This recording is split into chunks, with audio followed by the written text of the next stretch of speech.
کوئٹہ سمیت بلوچستان کے شمالی اور جنوبی علاقوں میں بارش، ژالہ باری اور پہاڑوں پر برف باری کی وجہ سے سردی کی شدت میں اضافہ ہو گیا۔ مختلف علاقوں میں گیس پریشر میں کمی، بجلی کی لوڈ شیڈنگ نے شہریوں کی مشکلات میں اضافہ کر دیا۔ پی ڈی ایم اے، ضلع انتظامیہ، این ایچ اے کا عملہ ہیوی مشینری کے ذریعے شاہراہوں سے برف صاف کر کے ٹریفک کی روانگی کو برقرار رکھنے کے لیے مصروف عمل ہے۔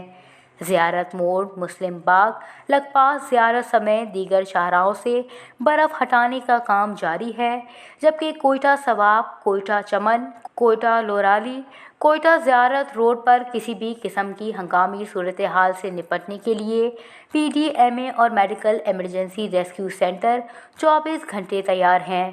وزیر اعلیٰ بلوچستان میر عبدالقدوس بسنجو کی خصوصی ہدایت پر برف باری کے زیر اثر علاقوں میں ہر طرح کی تیاری مکمل اور کنٹرول روم 24 گھنٹے فعال رکھے گئے ہیں۔ محکمہ موسمیات کی جانب سے گزشتہ دنوں وادی کوئٹہ سمیت صوبے کے شمالی اور دیگر علاقوں میں بارش اور پہاڑوں پر برف باری کی پیشن گوئی کی گئی تھی۔ گزشتہ سب سے کوئٹہ سمیت دیگر علاقوں میں شروع ہونے والی بارش اور برف باری کا سلسلہ اتوار کو بھی جاری رہا۔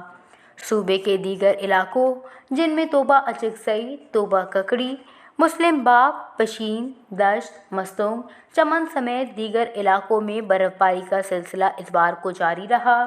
شدید سردی میں خشک میوہ جات، گرم ملبوسات، سبز چائے، یخنی اور سوپ کے اسٹالوں پر رش دیکھنے میں آیا۔ دوسری جانب ایل پی جی اور سوکھتی لکڑی میں اضافے نے عوام کی مشکلات بڑھا دی ہیں۔